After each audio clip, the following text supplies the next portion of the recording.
I just want to go through the petition with you because we worked very hard on it. It went through a lot of hands and a lot of changes. People said we want this and we don't want that, but mostly they wanted to put things in and it would have been a book. So we decided that we'll only put a few things in, but they had to be central things. We're beginning as carers.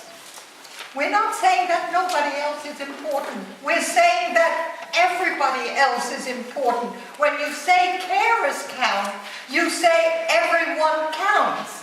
And when you deny carers the right to a living wage or to any wage, when you tell them that it's more important to stack shelves in Tesco than to take care of your child, that means you respect no one. You care about no one.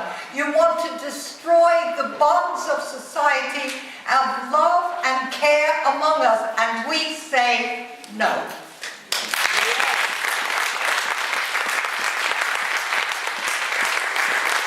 So what we did, we said, first, that we wanted investment in a caring society.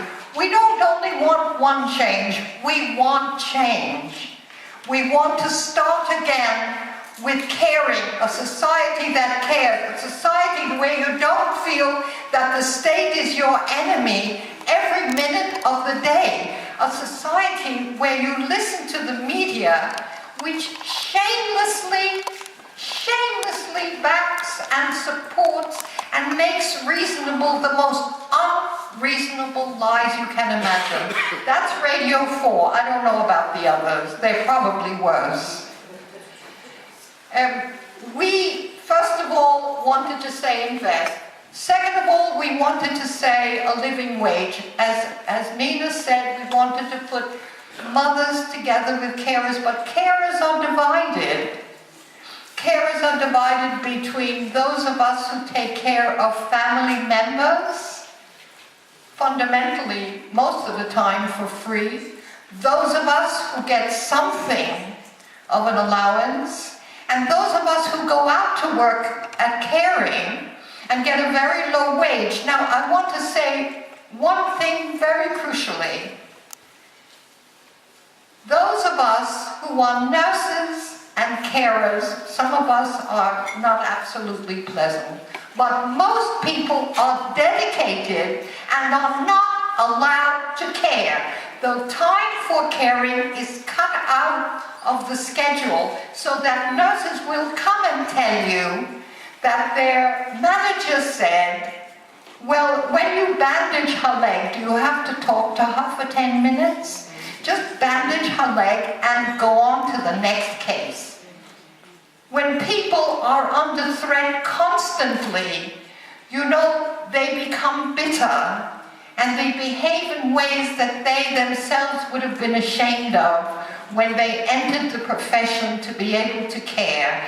And we want to say in this petition and in everything that we do is that we support the carer who wants to care against the employer who doesn't care.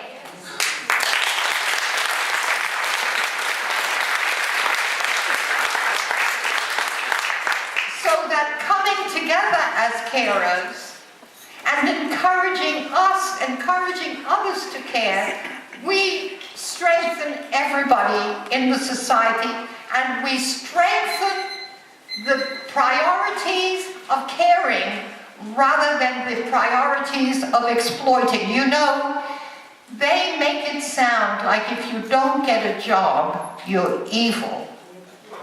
And that if you decide to take care of your children instead of going out to work, you're a bad mother. Yes. We will not accept this. Yes. We want the right to raise our own children. And the other thing that we want is the right to have the children we want, because they are now tending to the view that there are some children called extra. Have you heard that? This IDS, Ian Duncan Smith, he thinks that some children are extra. Every child is welcome. Every child is entitled to care. That's the society we want.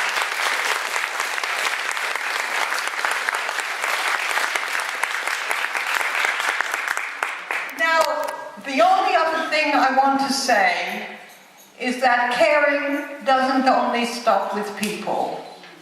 We want to care for the whole society and for the planet. We don't want to allow them to destroy the world.